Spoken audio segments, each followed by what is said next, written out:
this was supposed to be a workshop about how to do things, and we're gonna turn this workshop in a more of a discussion about you guys, not about what I know. So we're at the point where we're discussing expectations, and I wanna know from you guys, what do you want to get out of the workshop? And we have one young man here who said that he wants to know more about marketing. How old are you? He's 15 years old and he has a game and he's preparing to do marketing for that game, which is kind of awesome. So let's continue. Let's kind of go through each one. If you want to talk about something specific, we can talk about that. And let's start the conversation. Radu, what do you want to know about? Okay. Well, I'm actually a beginner in this, let's say, industry, game development. I'm looking forward for best practices. For now, I'm working on a game, and I'm actually trying to develop my programming skills better. So that's what I'm expecting from this workshop. Thank you. Thank you. Hey, can we get another microphone to pass around? Thank you. So I have great news. I know nothing about game programming. Nothing, absolutely nothing. So I'm a creative director, but what I can tell you is that there's no master discipline, and game developers are awesome because they can do a lot of things. And this is I'm going to run you a bit through this on how it's about people and the way you interact with people rather than what you know. It's not that important what you know. It's important to know things, but it's not important to know everything. Who's next? So, okay. So I'm currently a student of game design. So I'm learning all the processes anyway. I'm just beginning. But what I'd like to know is, I mean, how big is the company you're in? Our company? Yes. We're Like, what scale are you? 260. I mean, is it on which market? Is it on the indie market or on the?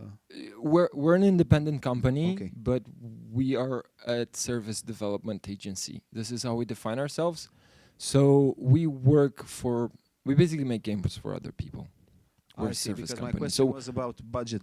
I mean, if I am to work on a game, what's the form in yeah, which I what's can the do budget? this? We're gonna And talk how about can money. I sustain my living while working on a game full time? Yeah, there's on a personal project. I mean. that's a very good topic. There's a section in here that's called money, and Okay. we're gonna talk a bit about that. Okay. And I don't have the solution for what you are about to do, but I can give you something. I can talk to you about some things that I've learned about making games and handling money. Okay. Okay. Thanks.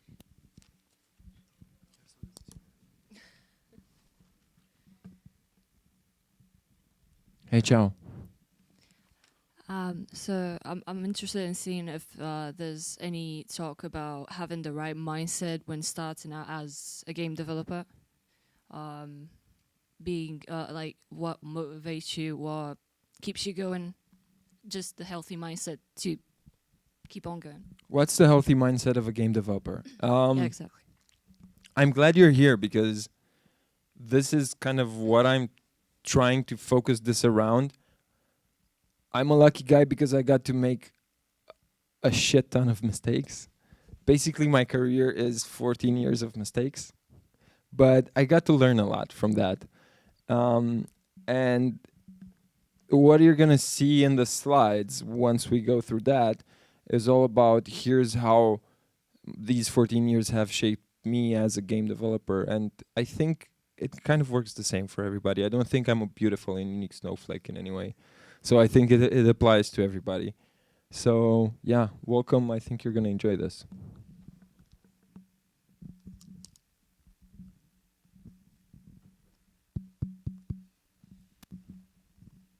Hi. Hi. I don't know. Like I've worked on a project so far, but like after like 60% of it, I kind of like lost motivation. So like if you're independent making a video game, like could you like have you made games like on a really small team? On my own, no, never. Small teams, yes. Or like maybe you still like have experience about that or Yeah. stuff like that. Well, look, passion is a bitch. It is. It's crazy to make games out of passion, and it's super difficult to keep the fire alive. I know that from my mom and dad. I'm kidding. They No, still you're love not. each other. I Sure they hope. do. But yeah, there's a lot to be said about making things out of passion, especially starting things out of passion, and how you run into trouble, and it's kind of difficult to keep motivation. And there's actually one slide here that covers that. It's called, well, I won't tell you what it's called. It's like if you manage to like cover an entire huge topic like motivation with only one slide, like I'm impressed. Yeah. Okay. Well, I hope you're not yet impressed, and I hope I will impress you at the end of this. Otherwise, this is totally unimpressing anyway. So I hope that I will be impressed. yeah, so do I. All right, all right. Ce fac cu ăsta? Îl dai mai departe. Oh, what about the lovely two people in the back? No, you. First, a small question for me. Yeah. Hey, like to you're know- good looking. Yes, Where are you I know. from? I know you from somewhere. I would like to know what were the 8 things that you wish you knew but you didn't, and why are there only 8? Why aren't they? Oh, that's 10, easy. 12. It's only 8 things because I'm not that smart, and I could Yeah, only come up with 8. That's the count number. Yeah. Okay, so this is my question. Yeah. And I'm looking forward. It's to 8 things, 8 minutes, 8 Okay. 8 seconds, and so I'll on. pass it by. Okay. We're going to talk about that. You, me. Well, you, because he got mine. Okay, what's the difference between a game designer and a producer? How do you spend most of your time doing the things that you Game designers are cool, producers are assholes. do? Nice! Can I become an asshole? I think that's something that we can discuss post this, as you're a game designer and I'm a game producer. Well, I used to be a game producer. Used to. So we can make a super intimate conversation about and deep dive into that, or we can keep it for the end. Sounds good. Hashtag Okay. no homo. Okay. I think that's it. Okay. Do you have a question? Yes, young good-looking man in the back. Do you have a question? Well, now you do. No, come on, join us. Come on, join us. Join us. So I couldn't possibly have a question because I just joined. Hey. So I have no fucking clue what questions were before me. Most I of don't them want were to good. repeat any good question? Okay, so should I ask a bad question? You So I would Yeah, not repeat yeah. it. Yeah, it will make everyone else look amazing. Sure. I'm good. I'm just going to stay here You're not good, you're awesome. Okay, up to the moment I'll have a question, but Okay. I don't know. okay, do that. So feel free to interrupt me at any time as we discuss this. So I want to start. We want to talk a bit about how to market your game, and I think there's a deeper discussion towards when is the right time to start marketing your game and what are the things you can do. But I want to start with money, because money makes the world go round, and we have a question about money. So let's jump to the money slide. One of the first things and one of the most important things that I've learned about making games, it's that it's all about money. Someone once told me money is king. It's not duke, it's not prince, it's not princess, it's king.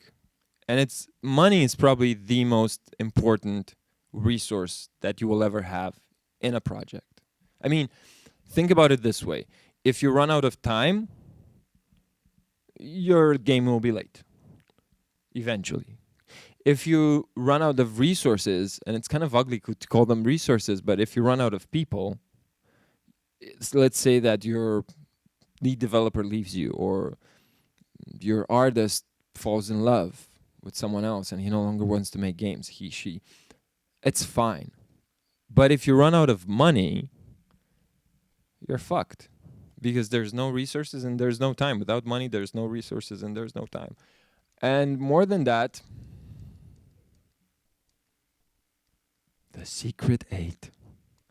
But more than that, this is an industry. So everybody's looking for money. There's 3 types of money. There's money that you have, which is super important because that's gonna keep you alive through development. It's money that you owe, which is you have to pay salaries, you have to pay licenses, you have to get PCs, you have to run marketing, and so on. And then there's money that you could have. And that's the money that comes from clients, publishers,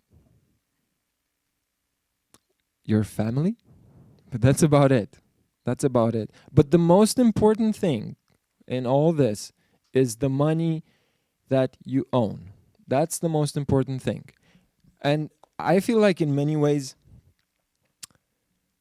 it goes like when you're building a house. They say that when you start building a house, you should plan to spend at least 200% of what you already have. So if you plan your house to be $50,000, it's probably going to be $100,000. If you plan your house to be 2,500, it's going to be 50, and so on. And it's kind of the same for games. And there's only one way in which you can compensate this, which is have a schedule. Know very well what you're building, how long it takes to build, why you're building it, and be super, super willing to say, it's not good enough, but I'm going to ship it anyways, because I'm running out of money. Now, you have to run your money on a super tight budget. And I think that you're probably already aware of this. I mean, yeah, duh. But the first step to understanding how to manage money is to understand how much your time is worth. And I kind of want to ask you this question. How much is your time worth? What's the cost of your hour? I tried to calculate this once, but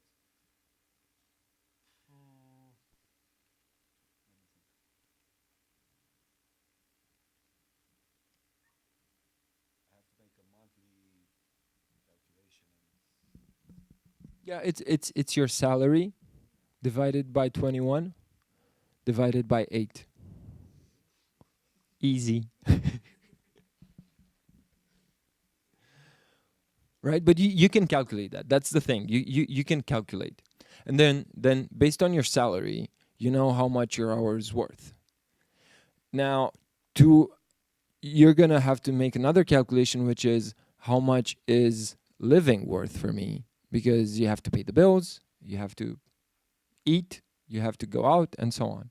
So once you know how much your hour is worth, and once you know how much you have to spend every day, which is kind of difficult to figure out at first, then you know what your expenses are, and then you can start planning and say, okay, I have this much spendings.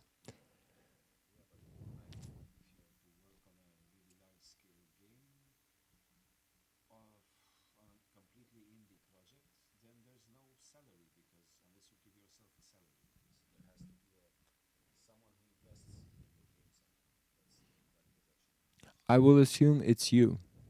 Initially, I will assume it's you, it's your friends, it's a bank. A bank, you can get credit to do that, but that's how it works for most of us. That's how people do it. we get money, we save money, we loan money, we start a project. When we have something like Vasily here has, we start going to investors, we start going to publishers, and there's a whole I would say art to doing this. It's called business development, and there's people who are really good at that, but they're not here. Any of them are not. There's no one here who does business development. So it's gonna have to be you, and you're gonna have to go to all the Dev.Plays, GDCs, Gamescom, and so on. And what people are gonna ask you is, how much money is your game gonna make?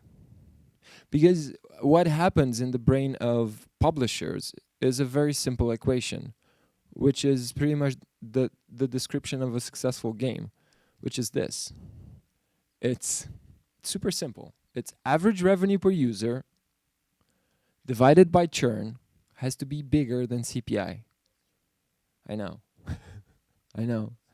So what this says essentially is the money that you make per one install should be more than the money that you lose by acquiring a user. Churn is people who try your game but don't like it and ask for a refund or don't pay for it or etc.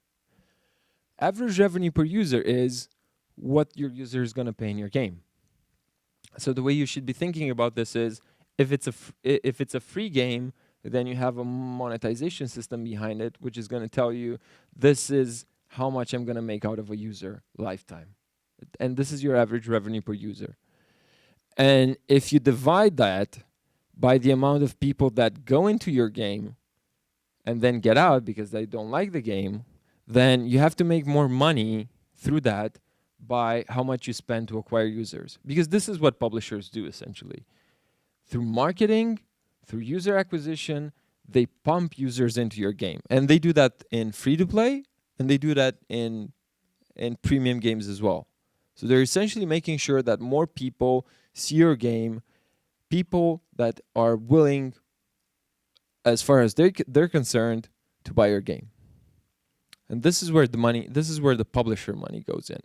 It might also go into financing your product if it's not fully developed, but then the bulk of the money goes into user acquisition, which is CPI, which is short for cost per install. Yeah. And this is the basic of it. I mean, the gist of it is your money has to make more games than you're spending to bring people into it. That's it. But then, depending on the type of game that you're making, you have to figure out how much money your game is going to make. You should know. And you can do this by looking at other games that do the same thing. You can do this by getting a game economist to look at it.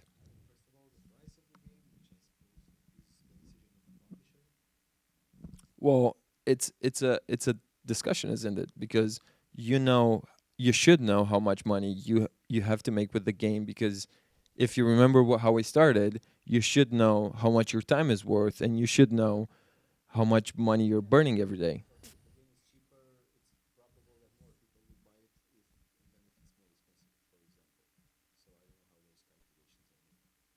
It's done per genre. So there's each game genre has a base income that it's going to create.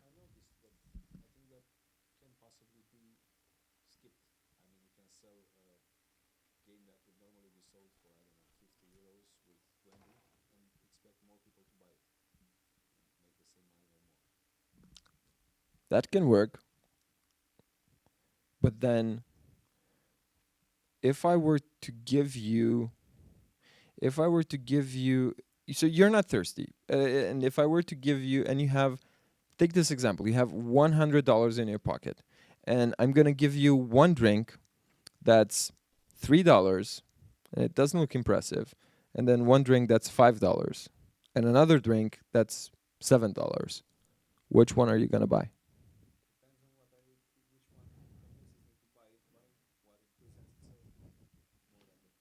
They're all looking kind of the same. No, just the way they look. And you also know that you're not thirsty. You're doing this for probably the middle one. Why didn't you get the cheap one? Because it's cheap. Yeah.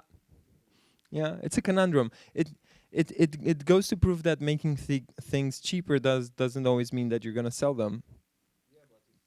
It does increase your chance. Yeah, yeah, I agree. I agree.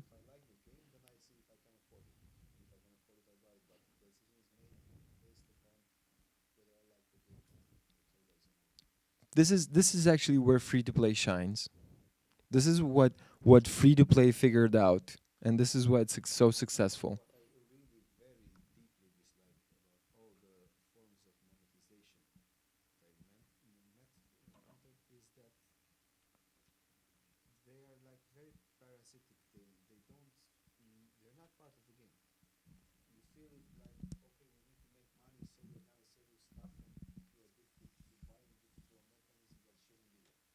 Yeah, yeah, that's true.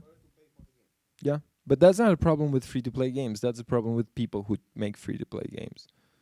That's a problem with people that are super hungry to make a lot of money in free to play games, and they look at free to play games as games that are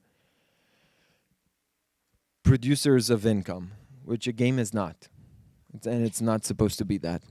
So, but kind of just to end the talk about money, there's three things that you should keep in mind. Number one is, what is your time worth? Number two is, how much money do you have, and how much time do you have to burn that money? And that's completely tied to your spendings and the salaries that you're gonna have to pay and the assets they're gonna buy and so on. And last one, keep in mind that all publishers care about this. They don't care about how beautiful your game is. They don't care about, well, they do care if it's ugly. But if it's beautiful, they don't care about that. They care about how much money your game is going to make. And you should be able to answer that. Okay. Do you guys have any other questions about money? It's depressing, isn't it? Fuck money. How much do you charge an hour? How much are you worth an hour? For you or? No. I mean, not like that. No homo. What I mean by is, you said you have to know your worth, right? Yeah. That means, Yeah. do you know it? Do you have an approximation? Yeah. Would you like to share it with us? No. Why? I'm curious. I'm ashamed of it. It's super small. I would like to think myself as 15. And it's not the first time that I've said that. And I've not only said that in this context. Let's move on.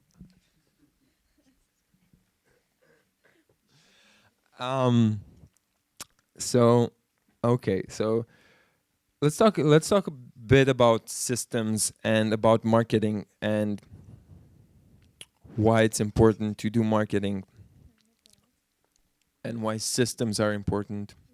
I have this slide which is called "It's All About Systems." And when it comes to marketing, a very dear friend of mine said, "You have to start marketing your game when you start making your game." He is the only guy. His name is Liviu Boar. He actually has a talk here at Dev.Play about art, and he's the only guy who. No, actually, he's the first guy to run a successful Kickstarter campaign in Romania. And what I would say is, number one, go to his dev blog on Gamma Sutra, and there's a 3-part article over there that's about how to start a Kickstarter campaign, and it literally explains how you should do that from scratch when you have nothing, and all you need is your PC and your cell phone and some editing software, which you probably already have. So that's one, and that's the bulk of it. if you're gonna go to his talk, our chat, just walk up to him and say, "Hey, dude, I heard you have this amazing Kickstarter campaign tutorial." Which is it's weird that he's the only guy who ever made one, but it's super good. So that's one, and if and actually he might be around, so we can go post this, and I'll introduce you to him if you want that. So that's one. Read his campaign. Number two is, hold on to your thought, Mircea. Number two is, there's systems for everything. And there's systems for marketing your game, and there's system for reaching people. And pretty much the game industry is about systems. People create systems. This is a broader discussion, but essentially people create systems because they want to create order out of chaos. And creating order out of chaos is actually the art of creating. It's creativity. That's what creativity is you take an idea from abstract, something that's in your head, something that's in your heart, something that you really, really love, and you turn it into a game. You turn it into something. And you need a bunch of systems to do that. And there's systems for everything. There's game design systems. So you have rational game design, you have rational level design, you have ideation, etc., etc. You have programming disciplines, you have art disciplines, you have production disciplines, you have marketing programs. And I would actually recommend that all game developers, no matter what they do, they study a bit of marketing, especially if you're going to be an indie developer. There's so many webinars on YouTube about how to market anything. So that is, if Liviu's article doesn't help you, then just go and try to see if you can pick up a system of marketing, a marketing system. But essentially, the most important thing is to build a community around you as you're building the game. And one of the reasons why Liviu is so successful, their studio is called Stuck in the Attic, and they're about to publish a game that's called Gibbous, a Cthulhu adventure. And the reason why they're so successful is because they brought in a community that followed them through every step of the game development process. So essentially, once every week, they would go on Twitch, and they would update everyone on what they're doing in the game, but what they were also doing in their life, right? So they built this sense of family, which is something fantastic. So number one, apart from study a marketing system, get a marketing system like Liviu's Kickstarter campaign tutorial, I would say be super honest with all the people that follow you. Be authentic and make them part of your journey, because at the end of the day, they are your best friends. They're the people who are going to buy your game. And they're the people that understand you because they like your game and they want to play more and more and more and more. So essentially, you have a very strong bond over there. So I know I haven't told you like, hey man, here's the 5 steps that you need to follow to get 30,000 people tomorrow. But it's not about that. It's about the fact that, number one, there's systems that you can follow, and they're everywhere. Thank you, internet.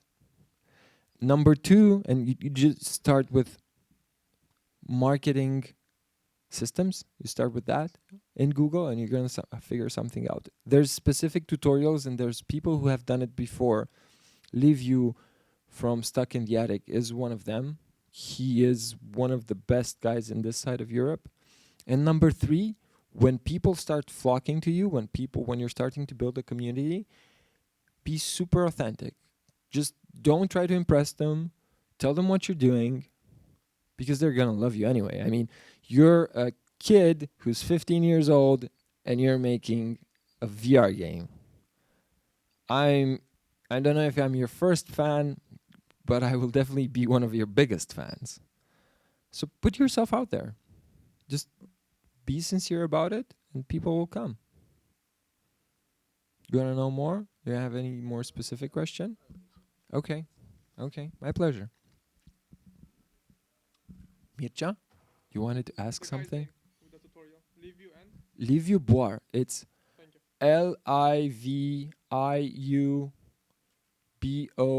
Liviuboar. Thanks. Cool. So it's so. You want to talk a bit about mindset and how to keep going? I love this.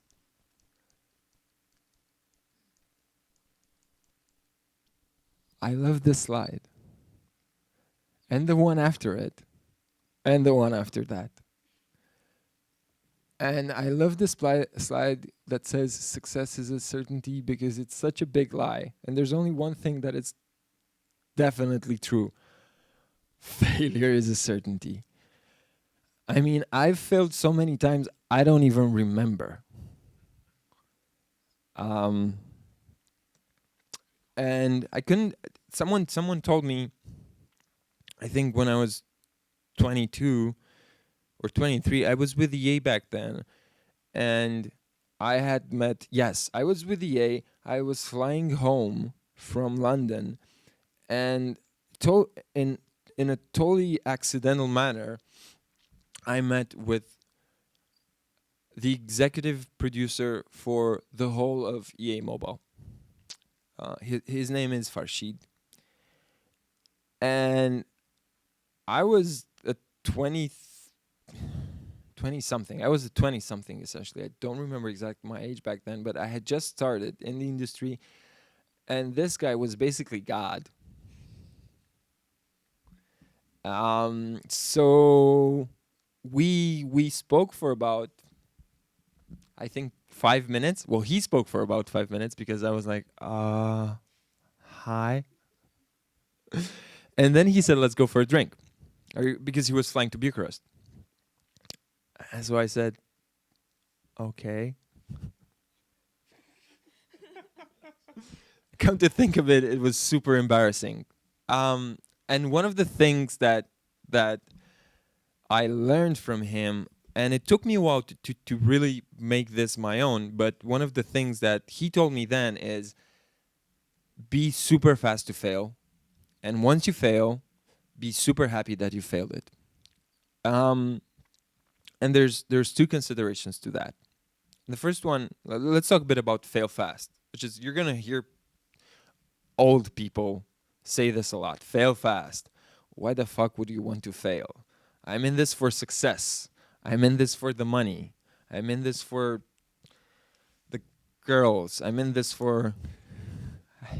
I'm in this for the drugs, though there's not so many drugs. I'm in this for the fun, right? I'm in this to be successful. No. Success is something that is just perceived. People have no clue when they're actually successful. Most successful people that I know grind like motherfuckers, and they're like, hey man, you're super... I go to them and I say, man, you're super successful. And they give me that look, and one of them told me, you want to be me? Here, take it. Just be me. I'll go sleep and eat, because I haven't done that in 24 hours, right? So most successful people grind a lot, and they don't know that they're successful. They're just caught in the middle, and they're just trying to do their thing, and it eventually works out. That's success. But from the outside, success is, oh my God, look at that guy. He's gotten so many words, and he knows so many people, and blah, blah, blah. It's not like that. It's definitely not like that. Successful people don't know that they're successful, number one. Number two, success is a black hole, and once you go down that black hole, you can never stop, because you're afraid of failing, number one. Number two, you have bills to pay, you have a status to live up to, and you're pretty much grinding. So you want to keep grinding. And this is why failure is good. Because failure means that you can take a break and say, well, that didn't turn out fine.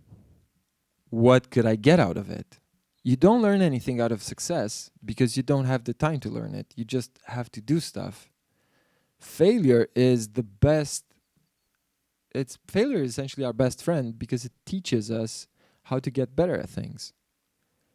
And that's one. Number two, failure is certainty, yes, because you're never, ever, ever going to build something perfect, especially when it comes to games. Especially if you're an artist, you're never going to have the time to make that final touch on your 3D model, on your scene, on your sound, on your music. You're going to be this close every time because this is what making stuff is about. You can always make it better.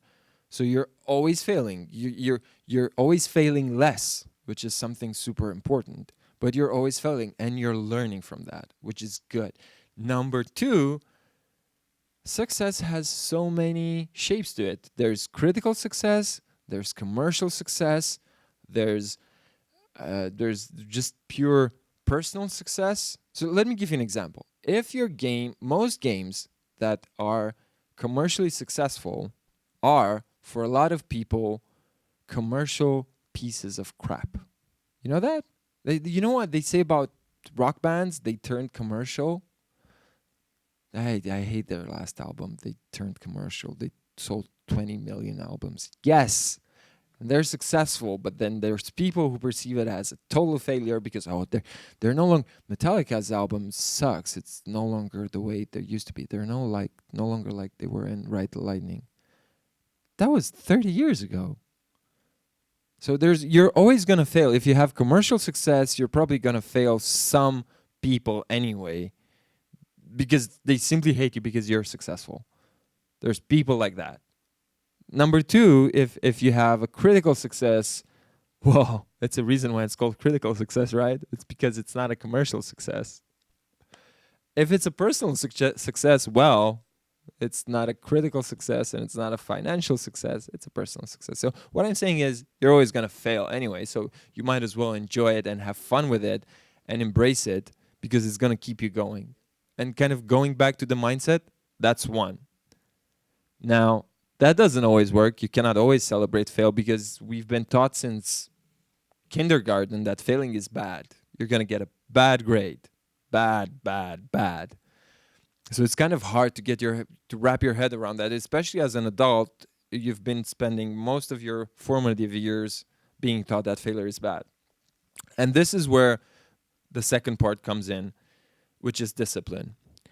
And I love the title of this slide, and I actually love the slide. I don't like Shia LaBeouf, but I think this is kind of cool. So a friend of mine, her name is Christina, wrote an article a while back that is called "Discipline Saves You When Everything Else Fails." And someone asked, what happens when you run out of passion? And you asked this, right? You asked this, what happens when you run out of passion? That's when you go into discipline and you go through the motions, and you still do it because you have to go through the motions. And it's not only about making games, it's kind of about everything. We start things with a passion, but we finish them because we're disciplined and we follow and we go along for the ride. And one of the guys that I admire a lot and he's an internet personality. His name is Jocko Willink. You know Jocko Willink? He's an ex-Marine, super skillful in leadership. And at some point, he got a question, which was, "Hey Jocko, I have failed in one of my sporting events. I have failed one of the events. I lost a match." The guy said, "Yeah, this is what he was saying. I lost one of my matches, and I feel like I need motivation to go back into training." And Joko's reply to that was, "You failed your match. What more motivation do you need to train? You're not good enough. Go train more and you're going to be better," right? And this is what discipline is all about. go through the motions. If you failed, there's probably a good reason why you failed. Learn from it and get back to it. And if you feel that the passion is no longer there, that's fine. Passion goes away. It's about this. It's about being disciplined and being true to yourself, because this is what discipline is all about. Discipline is about being true to yourself. You have to be true to yourself. I got fired twice, and each time I was told, so this was in my second year, someone told me, you are not meant to be a game designer and you should not be making games. And then another guy that fired me told me, I don't know where you're failing, but you're definitely failing. It was that fucked up. And then it happened throughout my career that a lot of other people came to me and said, well, I've decided to part ways with you. And that's fine. And these are things that hit you really, really bad. Now, I've been doing this for the past 14 years, and I'm sure there's going to be a ton more of this. But it's not about that. It's about the fact that I love making games, and I want to make games, and I may fail at some points. I definitely lose passion, especially when someone tells you, hey, you know what? You're doing everything right, but I don't know why you're failing, so we're going to fire you. But then I get to make games again and again and again. And on the other hand, I had the chance to work on some of the most successful games ever made in Romania. We made a game that LinkedIn got the second critical award in London in Pocket Gamer Connects. LinkedIn. That's an Amber game. I got to work with Amber. I got to work on Cinderella Freefall, which was done for Disney, and it was one of their more successful games. I got to work with Worms, with the guys at Team 17. I got to work with So if you're doing things just out of passion, there's always going to be an asshole who's going to put you down. There's always going to be an asshole that's wise enough to tell you that he knows better and that you should not be making games, or that you're not good at making games. And just fuck those guys. Because you like making games. So when you run out of passion, go to discipline. And remember that you have to be true to yourself. You have to be true to making games, because that's what you do, and that's what you're going to be good at, and that's what you're good at. And it's the best mindset, or at least for me, this is the mindset that works. Did I get to answer your question? Sort of. Well, let's continue the conversation then.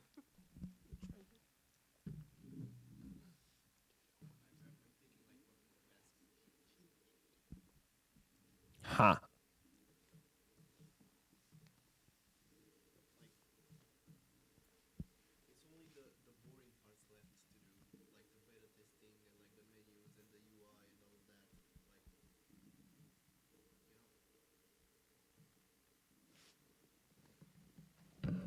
I think I can help you with that. Get someone excited doing those stuff and do them with him. And I'm actually serious. Get someone who's excited to do the boring things, and you'll see the joy in doing them, and it will be easier for you to do them. He's trying to find a job. No, I'm kidding. And by the way, Mitya I've known him for the past 6 months, and he is one of the most enthusiastic game developers that I've known, and it's like a jet propulsion engine for him. Enthusiasm helps, but it's not about enthusiasm, and it's not about. I'm gonna go on a whim here and contradict Mitya for a bit. I mean, he's right. Bring someone in that can do it, but this is not about someone else. This is about you. This is about finish it. You do it. It's that simple and it's that difficult. You just do it. You just go there and say, I'm gonna finish this. Yes. Yes. Shia. Do it. right? It's the way it works. There's no secret to it, which is you just get up in the morning. And here's the interesting thing about it. It's easier to do it in small chunks. That's one. So if you break down the work that you have in small chunks, it's going to be a lot easier. Yes, small achievements always help. Number one. Number two is, why are you doing this? Why did you start making a game?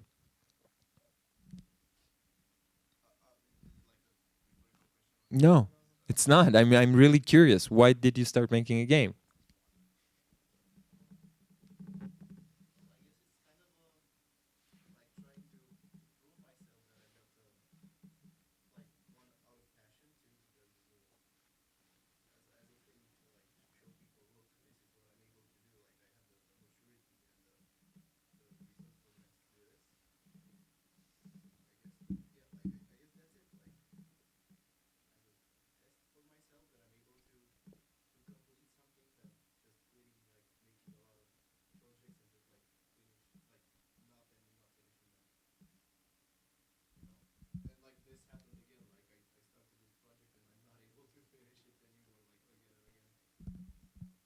So you're probably one of those smart guys. You're definitely a smart guy. You're an intelligent guy, and most intelligent people do this. They start things because they're super curious, and then they're like, okay, I figured this out. Why should I continue? But then let me ask you this. You started this because number one, you were curious about it. Number two is, and that's okay, curiosity goes away, but then you wanted to prove a point. Do you no longer want to prove that point? Because you haven't proved it. It's not a rhetorical question. I'm really asking you. Do you still want to prove that point?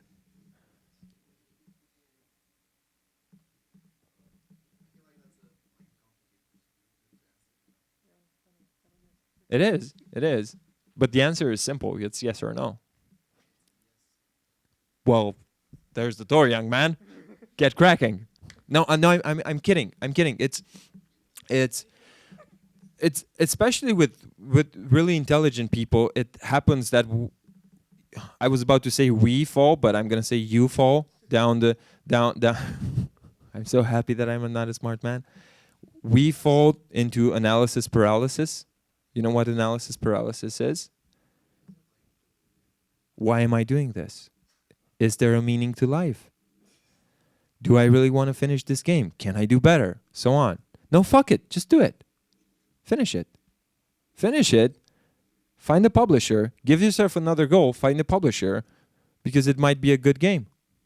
Just do it.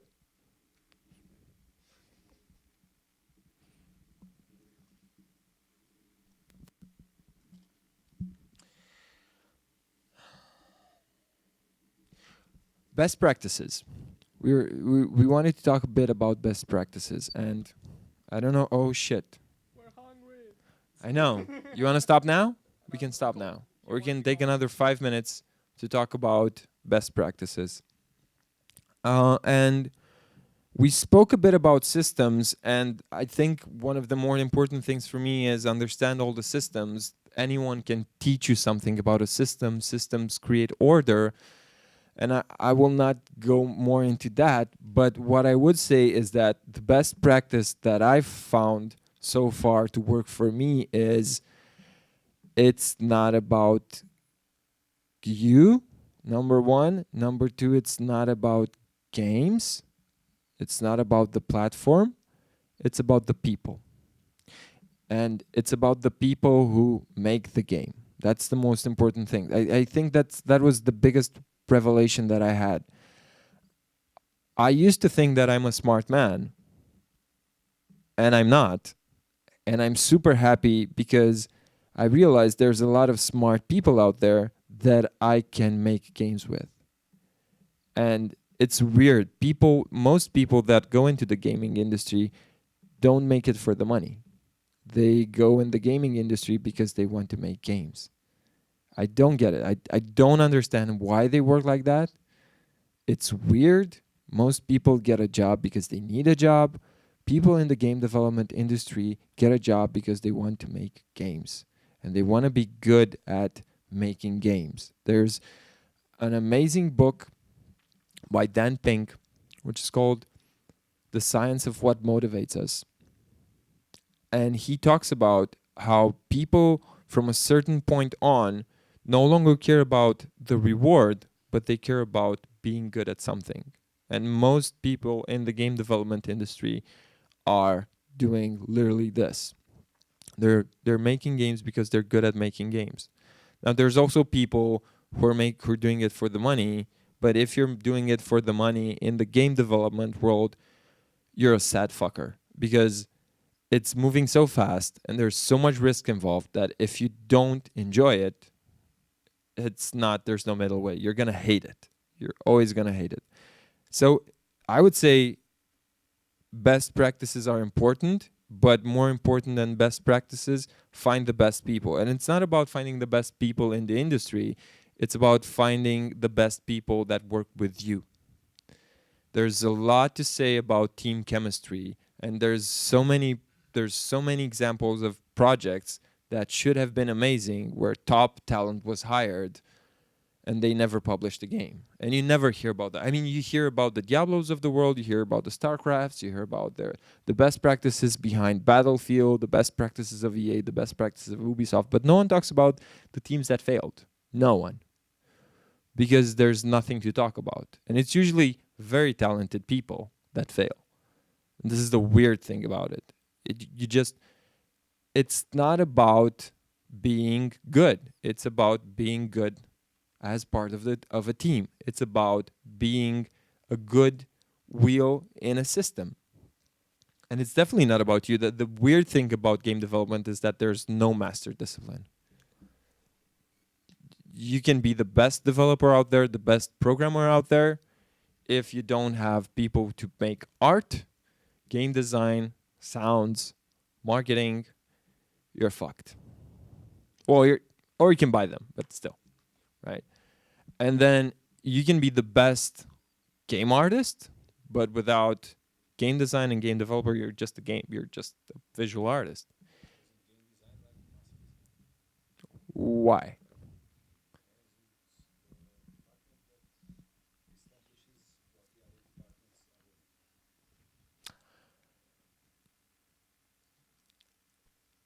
Can there be anything done without the other departments?